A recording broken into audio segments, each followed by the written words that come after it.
we got Ron here from Yard Out Fitness. Ron, how you feeling this morning? I'm feeling great. Just got done a great workout. I'm feeling good.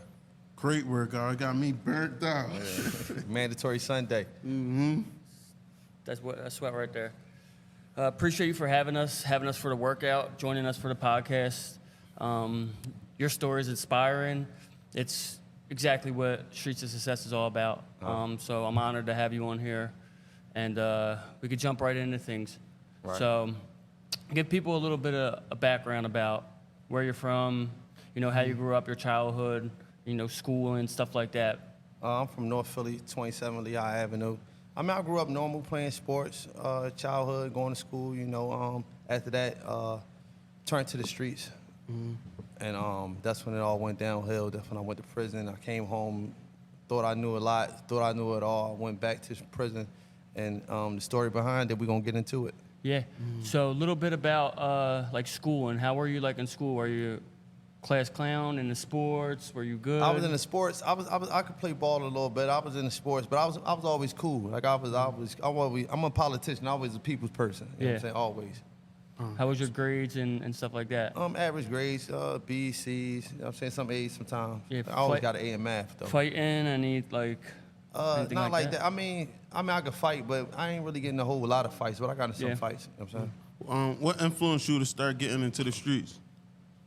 It was just around me. I liked it. I liked the dudes on the corner. I liked the lifestyle they was living. I liked to get money, so I like the lifestyle. So the environment. Yeah. Yeah. And what age was that, do you think?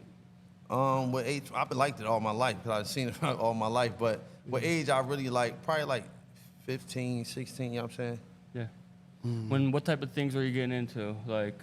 Just hustling. Hustling. I sold a lot of drugs my whole life. So drugs was hustling was my thing. A lot of homies that was with the drama and stuff like that. I could defend myself, but really I wanted to get a lot of money. Yeah. Yeah. So that was probably the biggest reason, right? Yeah. The money made you want. Yeah. That's what's up. So, did you finish school at all? High school? Yeah, I went back to high school, but I got my GED in prison. I went to prison when I was 19.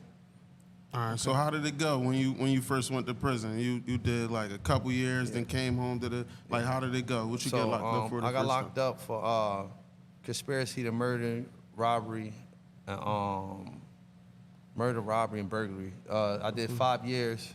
At the time, I had Brian McMonagle, the best lawyer in Philadelphia. At that time, he got me 5 years. I did 5 years, came home for 2.5 years, and then I went back, did another 6 on a federal indictment. Okay. How what was the time span though? You came right home or was it a couple months, a year? How long it took you to get back? Yeah. So no, what happened was I came home. So I did the same thing both times. So when I came home, I was working with a moving company. Okay. And just so happened, right? People, this is a real life story. So I had working with a moving company, and a moving company only pay you once a month, right? And then sometimes you may not be getting the job. So now you're getting paid once a month. You borrow money from people. All right, my phone bill. Let me hold some money so I get this, and that. So then the moving company, what happened was I couldn't pay my phone bills, and I'm running late. So what I did, I took my next check that was $800 and bought a pound of weed, right? So now I'm going to make some money on the side with the weed.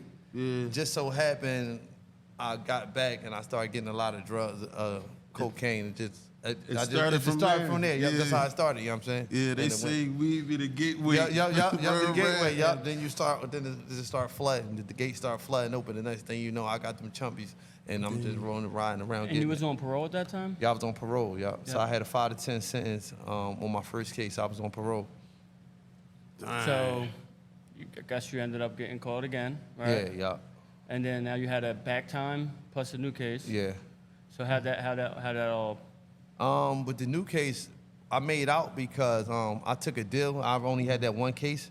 I pled out, but Obama, before he left, he dropped a 2-point drug law. Yeah. So it dropped my time down, and the time I was going to do, I did it in the state on my violation. So I ended up doing 6 years. I only did a year violation in the state and came back out. So I made out. All right, so when you made out the last time, what you tell yourself? You yo, it's a wrap after this? I'm done with this. No, but what happened when I got indicted, right? Soon as I got indicted, well, I was still, when I got indicted, I was still in the streets running around. But as soon as I got locked up, I'm like, this shit nutty.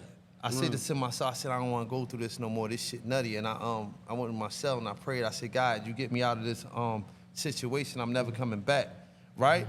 But my mind still was wondering, like, damn, should I go back? Like, I'm talking to people at home, and I'm like, and I'm hearing stories about homies. I'm seeing how the streets don't love you. I'm saying how out of sight, out of mind. I'm saying how they backbite you and slander you. They love you there, and as soon as you go in, they backbite, slander you. They get with your girl, they get with your sister, your cousin. They do all these things and smile in your face.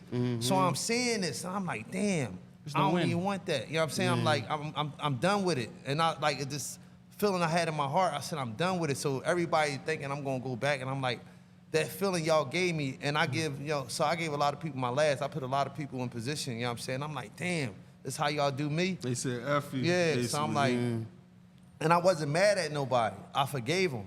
I'm like, damn, but I got to separate myself from all that. So I separate myself. I had to separate myself from everything that I was attached to, even like business, anything, properties I had, anything I had before I went in. Girls, I didn't want no attachment with it. So I left all that in the past, and I came out here and took this path, and God, guided me to where I'm at right now. But it was this one story that really made me realize, like, that really, like, broke me, right? And it's crazy. This one story, like, broke me because when I got released from the feds, I was going to the state. They had this private, like, van service come pick you up because you out their custody to take me back upstate. And I drank coffee 4 or 5 cups a day, right? I'm addicted to coffee, right? So they didn't have no coffee, and I'm in this van, and they got all these dirty people. They pick them up from different counties and all that. And I had the worst migraine headache ever in my life. I said, I'm not coming back. That shit broke me. I'm talking about them 3 days to get upstate crushed me. I said, I can't get no coffee. Yeah, yo, that shit was like boom. And I had that, I never had it like that. I said, yo, I ain't coming back. This is a true story, yo. But yeah, man, just like seeing how the streets is a dirty game, man. It's no honor. There's no stand-up guys no more. You know what I'm saying? You can't win. And then me going to the feds, like most people ain't go to the feds. You see a different side of the streets. How people tell the guy, like the words, you see the bottom of the streets. Inside there, you witness it. You witness people go home and testify and get people to come in. And it hurts you, you know what I'm saying? You like, damn, and I'm just looking like, damn, I don't even want to put myself in those situations like that. I don't even want myself in those type of environments no more where you got to worry about your life being taken away, or it's so much that go on that you be like, yo, I'm good. Yeah, it's like them people that had you by the balls. It's like you don't know what's going to happen, you feel me? So I definitely get it, bro. So you kind of woke up in there, right? Like you had that moment, like the same what I want. So you had to recreate yourself. Yeah. What were you doing to, create and start a new beginning while you were in there? Like, what were some of the things you were doing in there? Oh, well, my first bid, when I went upstate, I worked out with all the old heads all day. So my whole thing was to be a trainer when I first came out back in 2010. Yeah. I didn't take the proper steps to do it. So everything I didn't do, I started implementing it while I was inside. So I started training with a lot of people. I started training a lot of people. I started reading a lot of books. I started educating myself more, so when I got out here, I was ahead of the game. Yeah. And I prayed a lot. So I prayed a lot, and I just educated myself. Nothing else, just educated myself. Anybody who tell you, they're going to tell you a story about me doing fitness or prayer. You know what I'm saying? That I just prayed a lot, and I just stuck to the fitness. Yeah. I just learned every part of the body, and I trained thousands of people. What were some challenges you had to overcome, like when you first came home? Like, a lot of people waiting for me to help them out. Okay. You know what I'm saying? Like, because most people, they think they waiting for me to come back with the package because, in my area, I was the one. You know what I'm saying? I was the one with the package. I was the one that they depend on. You know what I'm saying? Anywhere in that area you ask, they going to tell you I was the one. So now I got homies and people I dealt with that's like, all right, my man coming back, in their mind, even though I'm saying I'm good, they're like, he ain't good. You know what I'm saying? You know what I'm saying? He coming back. And I had to, I had to get away from them, and they looking at you like you ain't the same, and they looking at you like, they laughing at you, looking at you like you're a nut. I'm out in the park doing pull-ups. You know what I'm saying? You wear it, you're a nut to them. You know what I'm saying? Yeah. Some nut ass shit. You know what I'm saying? I'm getting away from them. I ain't around. You got to separate yourself from everything. So I went to community college when I got out. I went to community college and became a certified personal trainer. I know I had to do that to solidify myself. I had to keep showing them. It wasn't even about the people I was trying to get. I had to show the people from my past that that's not me. Yeah. And you got to keep proving to them that's not you. Right. You know what I'm saying? You got to, because you only want them to bring that negative energy or anything around you. No, that's not me no more. Y'all over there, I'm over here. Yeah. And you gotta keep showing them that. Right. So when you're dealing with people like that, do you have to like cut them off completely, do you think? Or do you just show them and then once they like keep bringing the negativity around, then you cut them off? No, yeah. So a lot of them, respect me as a man. So for the most part, I've just showed them like, yo, we could do something different. And I don't cut them off because I still call them and give them ideas on how they could be better. Yeah. Yo, listen, dog, I see you trying to do this, do it this way. Yeah. Just watch me, look at me. You know what I'm saying? And most of them take good advice. I get on the phone with all of them y'all interviewed. The pot and pan bully, he came by the other day. I just dropped a jewel on him just about the restaurant, how he could negotiate some things. I talked to Wink. I talked to Kim Rock. I give everybody, when I see, whoever I see, whenever I see them, I try to give them some advice, you know what I'm saying, on how to grow. What's some advice that you can give people that's not respected, that could possibly get peer pressured by their old friends and stuff like that, like to get back into the streets? No, just be you. Right. You gotta separate yourself. You gotta be you. Don't try to be something you're not. That's the whole thing. Everybody wanna be something they not. Right. I'm not trying to be extra. This me. Hey, we at my classes. Hey, we doing this. Hey, anybody who wanna see me, who know me, come down on Sunday, mandatory Sunday. Come holler at me. Come see me. Let's get a workout in. I'm being me. I'm not trying to overstay. Yeah, I'm still on the block. That's not me. Right. Be yourself, and that's how you win. Ron, what about you're saying being something you're not, but you weren't what you are now before. So you were being something that you weren't. Yeah, but Like, so you like created and stepped outside the box. And that's what I think people are scared to do. I think people are scared to step outside the box and be something that they're not. They're labeled themselves as like a street dude, a hood dude, and now they're stuck with that image they have to portray. no, So, a lot of them don't. Well, a lot of them don't know. So it ain't even like they being something. They just don't know. So I had to go through everything I went through to understand who I really am. Yeah. And we didn't know. So what we seen is what we know. What we see is what we like. You know what I'm saying? We just didn't know. And the people that we looking up to, the older dudes outside of the dudes who in the streets, they can't really show us what the dudes in the streets showing us because we idolizing, we looking up to them. We want what they got. They got the nice woman. They got the nice cars. We see that. We want that. We don't know no better. As I went to prison and I been around the real men who've been through a lot of things, I realized who I really was. I realized the people who was telling me positive things, it sunk in me. It sunk in my brain. Like, damn, you know, I could listen to such. Damn, I could have did this. The food we eating here is like the school lunch. Like, you know what I'm saying? For real, bro. Like, you start seeing it, you start becoming a man, you looking like, nah, I could do different, I can win. so kind of like you have to like learn yourself and figure yourself out.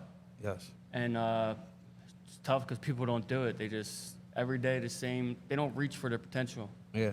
So you come home and then, you know, you're faced with some challenges, adversity. How do you get your business off the ground? How do you, you know what I mean, start taking steps, maybe saving money or connecting with the right people? What's your next steps on, like, say if someone else is getting released and they're like, what was your game plan? How did you, you know, go about it? How would you tell them? So don't be afraid to chase your dream, but get a job while doing it so you can have stability. So what I did was I worked with a moving company while I was still training. So I get off work, I had a couple clients. I had these girls from South Philly. I used to go to their house and train them. While they lived out South Philly, I used to go train them. I had a couple other clients. My sister was my first client. And then I started getting with the young boys, little bosses and stuff like that. And I was training them for free just to build up my resume. Yeah. But I still had my job so I could have some money. So I'm just building up my resume for free. Build it up. Don't be afraid to put the work in to get to where you want to go. After that, another job fell on my lap that was better for me. It was a delivery company. So I was delivering payrolls in my own car to businesses. So now when I go deliver the payroll to Planet Fitness, all these businesses, pop out, all I'm delivering their checks. Now I'm giving out my business cards. Everywhere I go, hey, this is what I do. Some of them people call me after all these years now, right? That's the guy. Could Or do you jobs. Yep. Or you pop up on their timeline. Yep. on, like, Then they be like, Instagram. that's the guy. Oh, Yep. yeah, they DM you. Yep. So what point in time you was like, man, like I gotta get my own spot and like really turn it up because it's like I can't be going everywhere working people out. Like I gotta get my own spot. Like how long did that take? What happened was, I had a name and I had built relationships before. So I bought my second crib off of Greg Parker, right? I bought my crib off of him, right? Because on the streets, before I got indicted, I started buying a lot of cribs. I was going into real estate. I knew I had money. I just wanted to buy real estate. So what happened was when I started really doing the classes and stuff, he said he had a building like, yo, use my building. So he started letting me use his building up 29th Street to build my classes up. So he started letting me use his building, started letting me train his wife, and then I started building from their building. So when I outgrew their building, I went down Northern Liberties and I started renting the space out. So now I'm renting their space out, they let me use their gym. Just so happened the pandemic came, and I was already doing like live workouts for free. This before people was going live on IG. I was doing free live workouts all the time, and I was inviting everybody in the city who had a name on my live. Everybody was on there. You name when they was on there, right? So then when the pandemic came, I was giving out free classes on a live. Then I switched over to the Zoom, and I was charging $100 a person for 30 days. So everybody get on there. So I'm making 10,000 here, 10,000 there, 5. So now I'm building up my revenue, and I ain't in no gym or no space, and I'm training people out in the park. So I'm going outside, training them in the park, and I'm training online.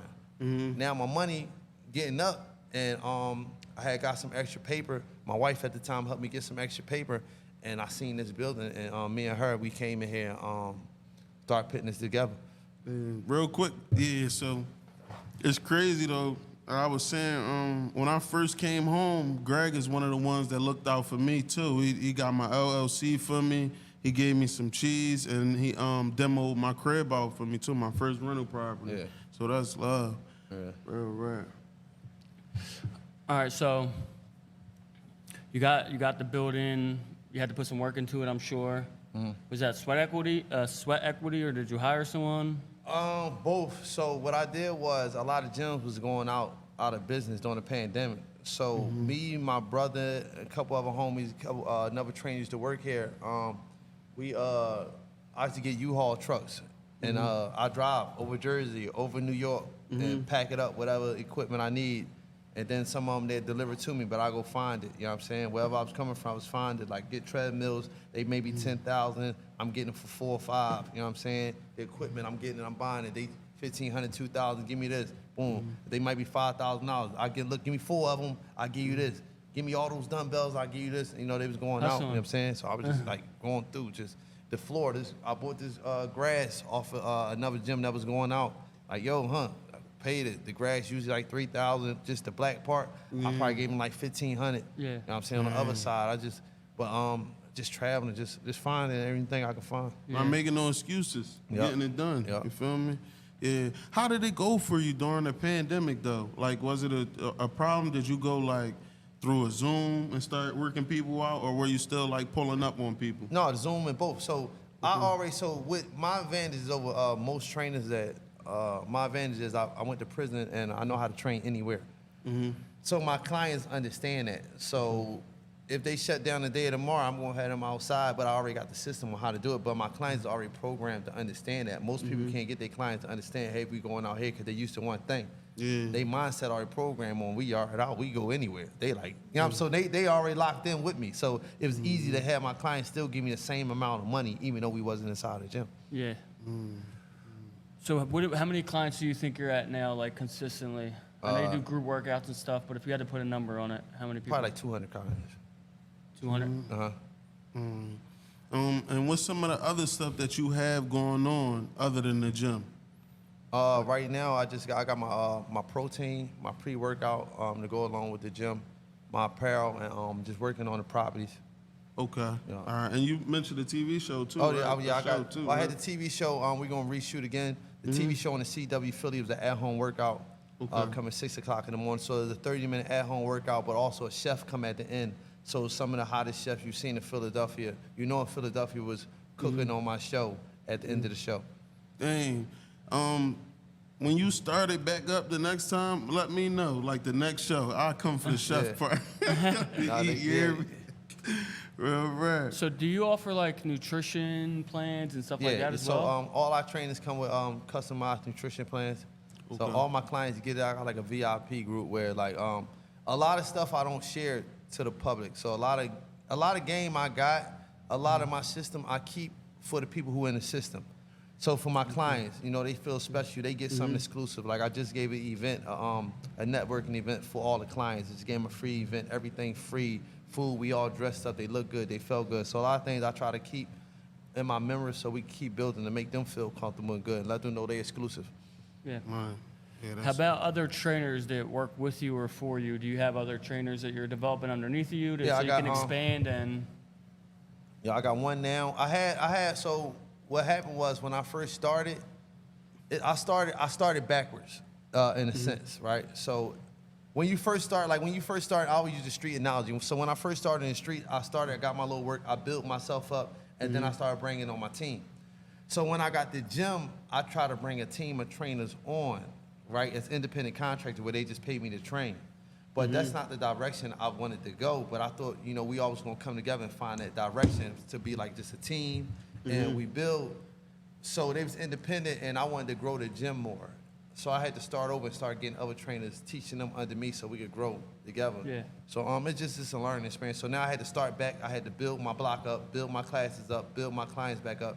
Now I'm in a period where I'm bringing other trainers and teaching them the system. I got everything rolled out for them. Everything is there. All they got to do is step in and make money. Okay. Yeah, but sorry, go ahead. You good? Go ahead. No, I was gonna say so you want to train them a certain way so, they can learn and do things the way you do them and basically just like a replicate of you. Yes, the clients don't miss out. Yeah. Clients don't miss out. Plus, I want the people that's willing to help grow the brand as a whole. So when you get like independent people, they here, but they really not trying. They trying to grow themselves, which is cool. I understand it. But I want people that's willing to grow. So let's say I got another one coming. You can sit in, you can step in and do everything, and this yours under us. Yeah. And I'm over here doing this, and you making your money, you helping it grow, and you understand that it's a team effort to get something real big to grow. Like the brand, you're gonna go farther together, rather than if you go out on your own, it's just gonna be tougher for you. But if you stick here, like we're all investing in each other in the same vision, the same plan. Yeah. Is this your only location right now? Yes. And you plan on expanding? Yeah. What's your next move with that, do you think? I think in the next 2 years, I'm planning on expanding, planning on getting another building. So that's what I'm working on now, just staying down and building it up. Okay. Yeah, that's what I was gonna ask. Like, where you see yourself at, like in the next 5 years? Cause, bro, where you at right now is already like crazy, bro. I'm giving you your flowers, especially where we come from, bro. You know how it is, bro. So many different challenges and stuff we gotta overcome, bro. Like, so it's like you great right now, but I know you plan that, like, your mentality, you see yourself way further in the next 5 years. So what's some of the stuff you see that you'll have going on, like, in the next 5 years? I want to expand to a bigger place in the next 5 years, get something bigger. But I also just want to continue working on, like, professional athletes, especially the boxers and stuff like that. And just really growing. But, finding more. There's a lot of ideas I got on the real estate side with this as well to coincide. So just putting together the plans I have. I don't want to speak on it because I don't want nobody to get my ideas yet. But I got a couple great ideas I want to do. So with working out, let's talk about that for a little bit, right? I know it, but I want to hear you reiterate it. You think most of it's mental rather than physical, like your mental limitations? Both physical and mental. Okay. It's both. You gotta have. So a lot of my clients, I be trying to get them mentally prepared for what's going to happen, because a lot of times your mental, you think it's gonna be harder than what it really is. You know what I'm saying? And once you get them to know that, it's small steps, you're gonna be good, they'll be better. But physically, they gotta build the strength to keep going. You know what I'm saying? So you gotta keep building that strength so I'm getting stronger, I'm getting better. So physically, it's a lot physical, but mentally, you gotta, prepare I'll try to mentally prepare them, because a lot of them is, scared. You know what I'm saying? So that's why. And I don't like to get this game up, but a lot of my content, I don't really like posting for myself no more because it scares people. Yeah. It mentally breaks them down. When they walk in, they thinking you about to kill them. You know what I'm saying? So I don't want to mentally break people down before they even sign up. Yeah. I think it seemed like that too from like when you watch it, but when you actually get in here, it's like after you finish, like, damn, maybe I could have did a little bit more. You know what I'm saying? Yep. I mean, even though I got the Mike Knox shirt right now, but it was a good workout for sure. Great workout. Right. So what would you give like advice to people that aren't here yet, but you want them to come on and you want them to know like you'll be able to work with them, you'll be able to.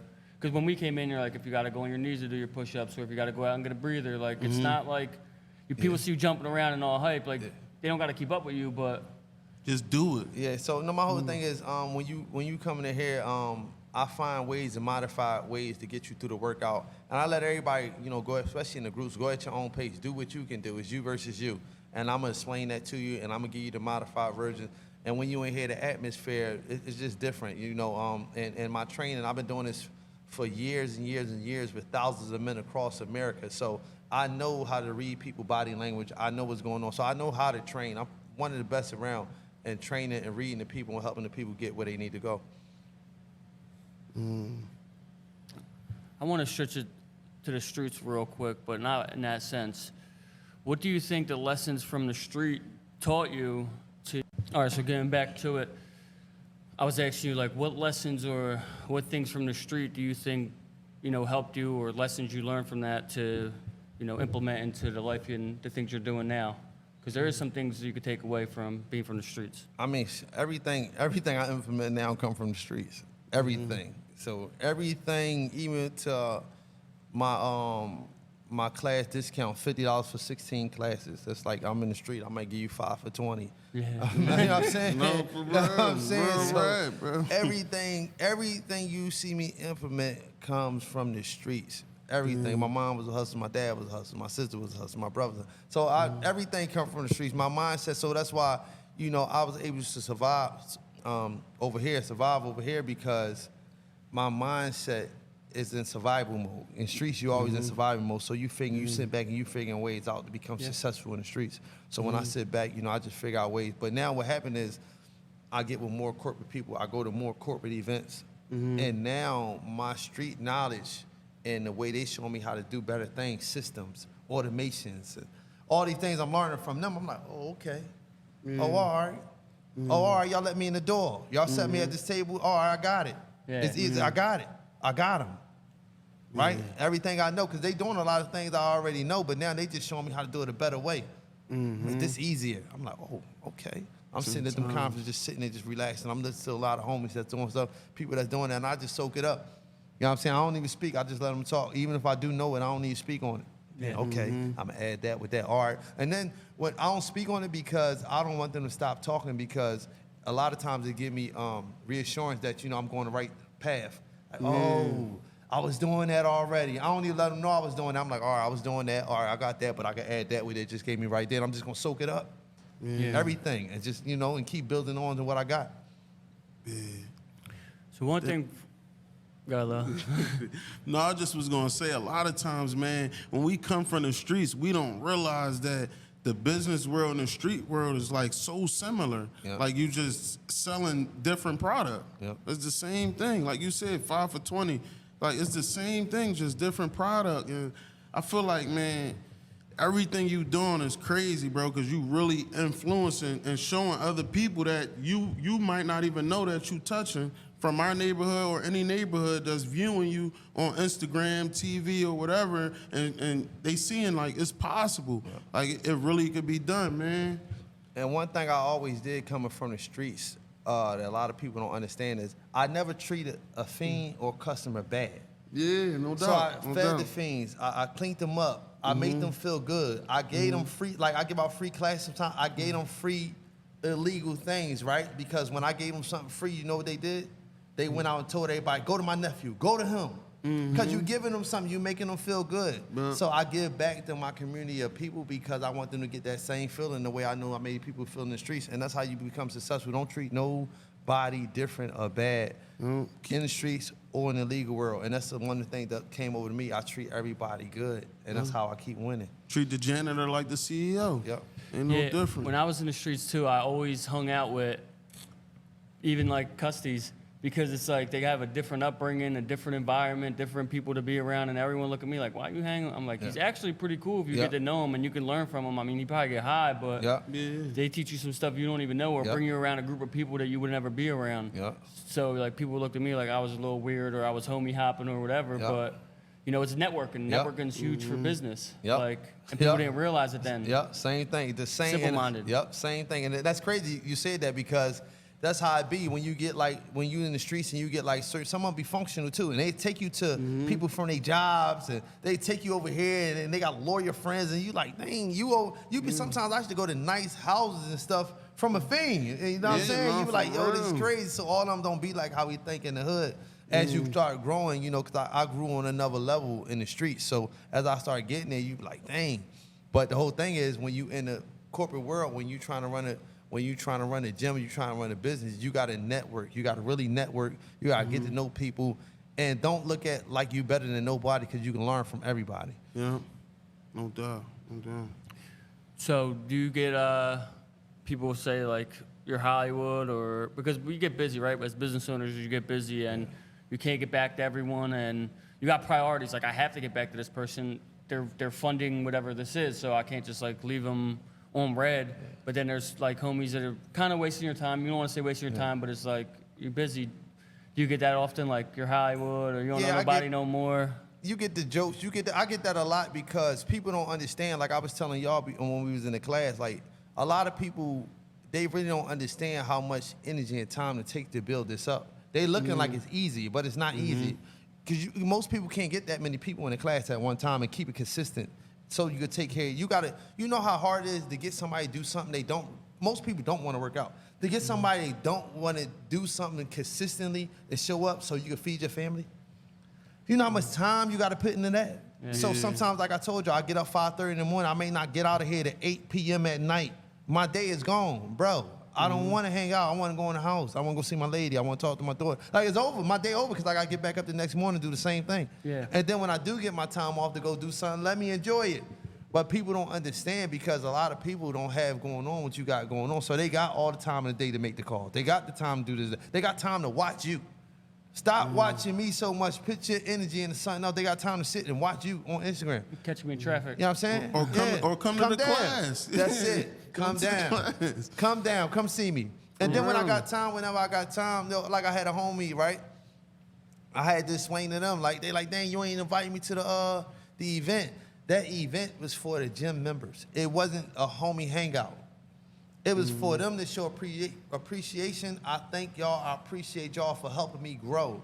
Not only as an owner, as a man, as a father. Y'all helping me grow. Y'all keeping my sanity together. I see my gym members more than I see my own family.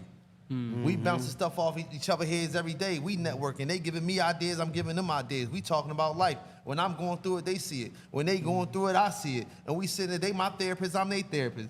Like, they don't, so it's a difference. Like, I hung out with all the homies in prison. You know what I'm saying? Now, like, I'm living a real life, and I'm trying to accomplish something, real goals. And it take a lot of energy to put in here, because I tell people, I'm behind the 8 ball. We behind the ball. I got over 11 years in prison. It's a fairly new business still. People may look at it like, oh, it's successful. To me, it's new, because I know I got a long way to go. And I put a lot of energy to it. So I want the homies and the people and the family members. I get family members joke, oh, here go Hollywood. What is you talking about, nigga? I was at work. Like where is this coming from? Like, it's me. I wasn't Hollywood when I was sitting for 5 years, 10 years. And you know what I hate, though? This is what I really hate, because now y'all got me talking. I hate when family members look at you as somebody on Instagram and not look at you as who you is. Member, Nigga, I just left you. How you looking at me as celebrity trainer? I'm me. I may not have the money today. You know that, but they'll watch Instagram. So you'll be with somebody, they know you ain't got the money at the time, but they'll watch your Instagram and say, man, he Hollywood, he got the money. You know me. Don't start looking at this social media. Yeah. And it's for people that don't know you to look at you like that. Not the people who know you. You know me. Right. Yeah. Sometimes people just get caught up in that I don't want to say an illusion, because you really out here doing it, but I don't understand it, bro. We would never understand it. Like, he always told me, sometimes you won't understand, like, people what other people was thinking, because you're not like them. And it's like, it's the truth. You'll never understand it, man. Yeah, another thing, like, me and Lil been saying it too, like getting the pats on the back or congratulations, like, we didn't even do nothing yet. Yeah, no like, bullshit, bro. Because you get like a sense of gratitude, or, you know, a pat on the back. You get like a little, but I don't want that. I don't want that feeling yet. I want to, like, let me do something first. Yeah. And it might always be like that, because like it's always another level to get to. But that's why I'm like, thanks for congratulating, but I don't want it yet. Yeah. Because then it's going to feel like I made it and I didn't do nothing yet. Nothing, yep. Yeah. But a lot of times we get that too, bro, because a lot of the people that we love are still in that same mentality. Yep. Like, so the way we think and stuff like that, they not thinking like us. You know what I'm saying? So we could do a little something, and where we come from, it's like, yo, he really doing it. Like, you feel me? He working people out, or they got a podcast jumping. Like, you feel me? Yeah. So to them, it's like, yo, we really doing something, but we know. You mean we got a whole lot of work to do? I understand it. So I understand sometimes that those congratulations, it motivates me to keep going because I understand. You gotta understand. And probably in Philadelphia, probably in the world, but especially in Philadelphia, especially in our neighborhood, I'm the first to own a gym. Yeah. I'm the first to have my own TV show. I'm the first to be consistently on the news, TV for something positive. You know what I'm saying? I'm the first to have my own protein, the first to have the gym with the face recognition. So to them, it's the first time seeing us doing it. So it's like they when they look, this never been done. Yeah. It's never been done. You know what I'm saying? I was the first when they first see me before I went to jail, I was on the billboard on the expressway for getting indicted. You know what I'm saying? Now they see me like on the news all the time. Yeah. You know what I'm saying? For positive talk. And then they see me on the TV show. They see me everywhere. They see me training people, that they look up to. So I understand it, but understand that I understand that, I know how to network. I know how to deal with people. So it ain't even, a lot of times it don't cost me no money to get in a lot of doors because I am who I am. Yeah, I know how to get in the doors. I know how to talk to people. I know how to present myself on that right level. I know how to have them conversations to get where I need to go. Yeah. So you said another gym, I'm just forward thinking here, another gym, another location. Is the TV show going to be, it's already out or? Yeah, that one, I already shot the season. That already been out. That came out 2 years ago during the month of Ramadan. I did that. That TV show is already out. It's on YouTube. You can look it up. It was on the CW Philly. But we're working on the second show now. I just got off the phone with them like 3 days ago, so we're going to put it together. And it may be on another channel. We talked to another channel, so it'll be coming soon. And what days is it going to air? Like, it's going to be like Sundays or like what days is going to air? Right now, I don't know. But once we really get this shooting and all that, then we'll come up with the air time and how everything gonna go. Okay, all right. It's a good job. Are y'all gonna shoot in here? Definitely. Well, usually we go to a studio, but I was thinking about, I was thinking about shooting in here. But I know we ready to do some commercials in here, right? So I'm ready to have some commercials in here for like the classes, the mandatory Sundays and stuff like that. So I'm ready to do some commercials in here and put them out. All right, bet. So go back to prison, right? Someone's getting released this week. What is some pieces of advice you would tell them that helped you out to get them on the right track? Because no one wants to go back to prison, right? I mean, some people maybe like 5%, but no one really wants to go back to prison. And we make these promises to ourselves, to our families, and then we come home, and then we have decisions to make. What's some pieces of advice you would give to people getting released? I want to tell them, man, stop making false promises, right? And stop fooling yourself, because a lot of us, and stop fooling yourself and stop trying to impress these women. And a lot of us don't know how to, look like we broke. Don't know how to, take that being broke inside and make it energy. So a lot of people try to come out here like, oh, I got to do this for my son. My son ain't going, your son ain't had you when you was in there. So now you come out here and just make this move just for your son, so you're gonna impress his mom and make everybody look stupid. Like, stop trying to make these false. So we do all these things that don't work because it leads us back to prison. But now you do come out here, you say, I'm gonna stand down. And for me, how I really survived coming out was I took care of my family. I wasn't a bad dude to my mom, my family before I went in, right? So I took care of my mom. I made sure she was straight. I bought her a house and all that before I went to prison, right? So when I came out, I say, Mom, listen, I ain't got no money for nothing. Mom, I can't take care of my daughter. I need you to hold her down for a year. Let me build this up. They gonna say, go ahead, do what you need to do. We got her. We had her while you was in there, right? So now it give me time to sit back. I ain't got no worries. You know what I'm saying? I call my brother, whoever, listen, give me a couple dollars here, give me a couple dollars here. I call homies.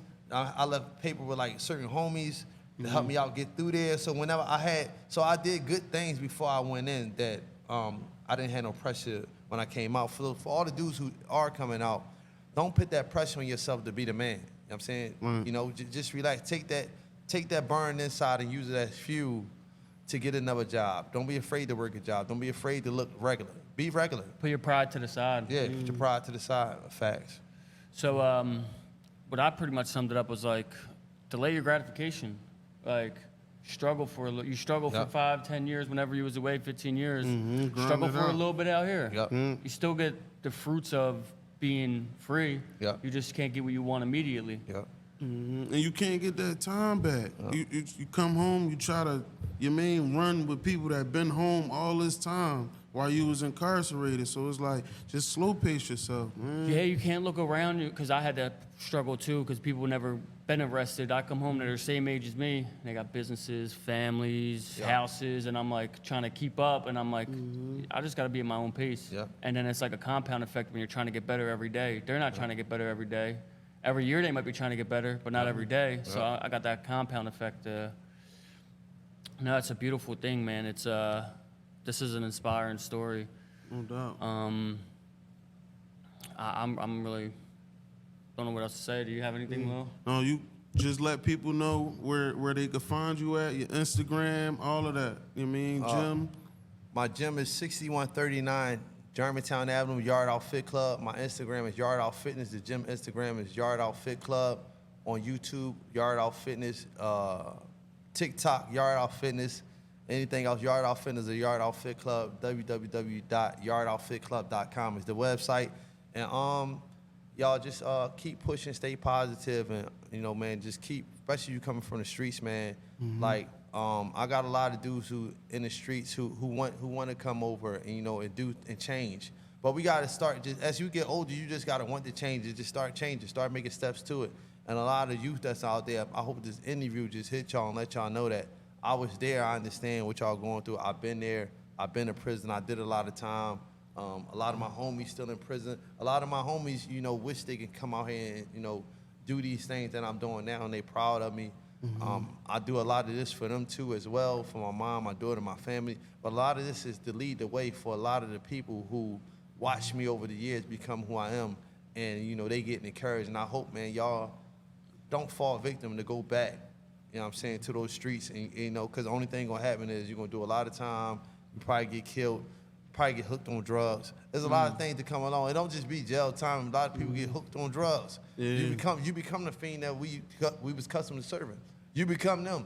You know what I'm saying? And I got a lot of homies that became that fiend. You look at him like, dang, he on coke now. You know what I'm saying? He was on person, now he on dope.